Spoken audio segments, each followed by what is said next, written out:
அனைவருக்கும் அன்பு வணக்கங்கள். நம்ம உடம்புல நிறைய சோர்வு இருக்குது, தலைமுடி கொட்டுற பிரச்சனைகள் இருக்குது, ரத்தம் ஹீமோகுளோபின் குறைவாக இருக்குது, எலும்புகளில் வலி இருக்குன்னு நிறைய பிரச்சனைகளை பெண்கள் இன்றைக்கி சந்திச்சிட்ருக்கோம். அதுவும் குறிப்பாக பார்த்திங்கன்னா 35-40 வயதுகளில் இது பெண்களுக்கு காமனாக பொதுவாக எல்லாருக்குமே வரக்கூடியதாக இருக்குது. இதுக்கு உடலினுடைய சத்து குறைபாடு அப்படின்னு நம்ம சொல்கிறோம். ஒட்டுமொத்தமாக உள்ள சத்து குறைபாடுகளை நம்ம போக்குறதுக்கு எளிமையாக நம்ம வீட்டில் கிடைக்கக்கூடிய முருங்கைக்கீரையை நம்ம பயன்படுத்தலாம். கைப்பிடி அளவுக்கு முருங்கைக்கீரையை அப்படியே கொத்து கொத்தாக எடுத்து கிள்ளி போட்டுக்கோங்க. இதை ஒரு பாத்திரத்தில் நீங்கள் என்ன பண்ணுறீங்க அப்படின்னா, ஒரு கிளாஸ் அளவுக்கு கொதி தண்ணி, அதாவது நம்ம சாதம் வடிக்கிறதுக்கு முன்னாடி தண்ணி கொதிக்கும், அந்த கொதி தண்ணியை ஒரு கிளாஸ் அளவுக்கு எடுத்துக்கோங்க. இந்த கொதி தண்ணியில் ஒரு அரை கிளாஸ் அளவுக்கு நீர்த்த மோர் நல்லா சுட சுட நம்ம கலந்துக்கலாம்.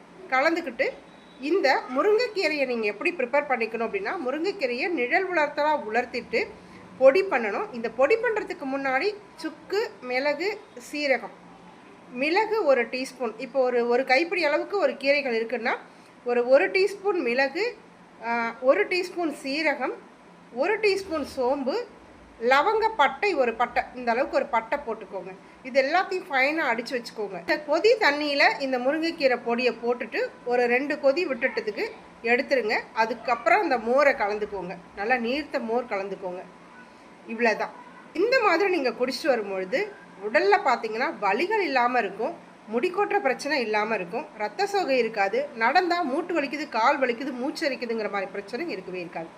தொடர்ந்து இதை 48 நாட்களாவது தொடர்ந்து பயன்படுத்தி பாருங்கள், நல்ல பலனை காணலாம்.